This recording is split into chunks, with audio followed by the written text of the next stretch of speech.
Hi, my name is Peter from Fundamentals for Founders. In this video, we're going to build a financial model.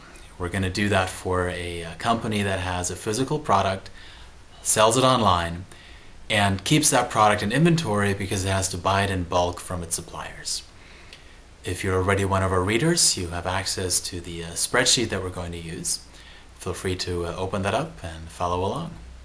What you see here is the end result. It's basically a summary of the various different calculations that we do in the financial model.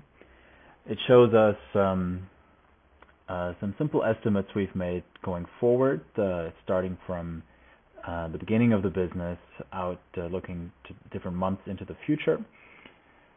Our revenues, subtracting out different kinds of expenses, which then gives us our pre-tax and after-tax income.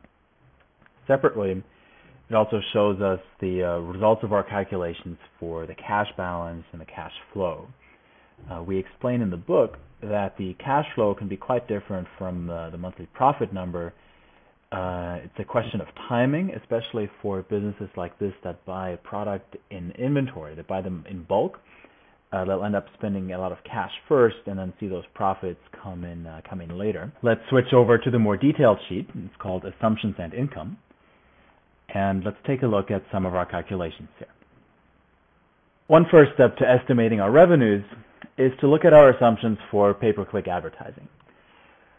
So we've done some research on, let's say, on Google AdWords, and have some estimates for what a cost per click could be for our keywords, what the percentage of people who clicked on the advertisement and then bought our product would be. That's the website's conversion rate listed here. Google also gave us some estimates about how many clicks we could expect to receive each day, and that then lets us calculate on average how much we would be spending per new customer, and also how many sales per month we can expect to come as a result of these pay-per-click advertisements. So let's do a similar exercise with organic traffic, meaning this is unpaid traffic, people who found us because they searched for us on Google or other search engines. So we've done some research and we figured out the total number of times each month that people search for the terms that are relevant for us. We've looked at the sites that are currently listed on that first page of results, and we've made some estimates about how difficult or how long it will take us to also get our site listed on that first page. And that might have led us to believe that, well, that we should be able to get about 15,000 visitors per month based on organic traffic after a period of about a year. Then add an assumption about the conversion rate and do a simple straight line projection. All right, we're going to assume each month we're working on more search engine optimization, more SEO, and we're going to get more and more traffic until we reach our cap of about 15,000 after a little bit more than a year.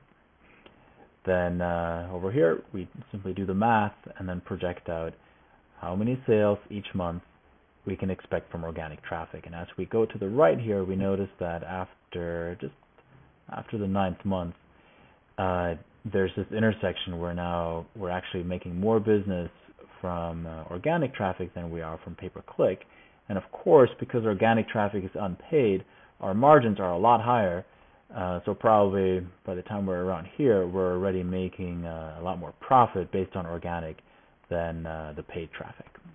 That lets us then add up these sales estimates from organic and paid traffic. We add some assumptions about the pricing and how many units each customer orders on average. And adding those all up gives us these rough estimates for our monthly sales figures. Let's move on then to our expense side. We start by modeling our support costs. We've listed some assumptions here about the amount of time that it takes each support personnel to process an order. We've assumed here that we outsource this work to a staffing firm in India, and that we're going to start with only part-time personnel. The goal here is to hedge our risk a little bit. What happens if one person suddenly leaves or if we have quality problems? We'd rather need to train several and have them all work part-time rather than place, so to say, all of our eggs in just the basket of one person. And we can add that all up then and arrive at this figure here for our support cost per order. Next up, let's look at our inventory model. Assume that our supplier has quoted us a $5 unit cost and said that every time we order, we need to order at least this many units. For each shipment then, we incur certain fixed costs. These might be the container shipping fees, custom agents, and other processing fees, which we can add up and then calculate our average cost of goods sold per unit. These next 4 rows here are all meant to help us answer the question of when we need to order another batch of products. That, of course, is important for figuring out our cash flows. So we start with an empty inventory. In the first month, buy our minimum order size, and then each month subtract out our monthly unit sales number. Then we have some threshold logic here that says whenever our inventory count goes below, let's say 30% of our minimum order size, then we go and place another order. And that number, of course, is then used later when we calculate our monthly cash flows. Next up are various more assumptions about our costs. For example, what percentage of customers will end up returning the product, where we have to eat the cost of goods sold and have to refund the purchase price to them. And then a table here with various of our fixed expenses, say our salaries, our rents, our hosting, and various other categories. Of course, these depend a lot on the different type of business. But I highlight here the PPC advertising, of course, is calculated dynamically based on assumptions that we listed at the very top. Well, it's time then to add it all up. We've already added our revenues. Now we subtract out the sum of our expenses. That gives us our pre-tax income. We calculate our taxes and arrive here at the bottom line, our net income. The very last step then is to figure out our monthly cash balance and cash flows. We start with an assumption about how much cash we initially have in the bank, and then for each month subtract out whenever we have to pay cash to buy inventory.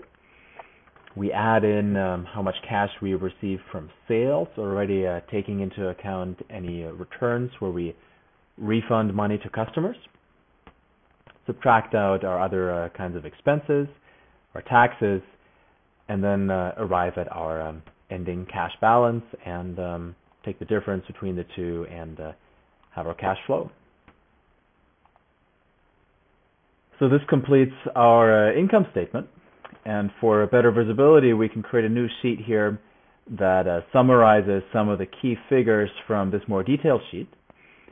And now we can go in and change and play with some of our assumptions and see how those changes affect our profitability and our cash flow. This model becomes very useful now when we want to make some, for example, operating decisions. Imagine we need to decide, does it make more sense to invest in improving our website's conversion rate, or might it be a better use of our time to focus on reducing our support costs, maybe creating some tools that make our support personnel more efficient and bring down some of these numbers? Well, we simply plug in different values and then we'll very quickly be able to see which of these changes has the most significant impact on our profitability. That's it for now. Our readers already have access to the spreadsheet. Feel free to change that and adopt it for your own purposes. We hope you find it useful. And thank you. See you in the next video.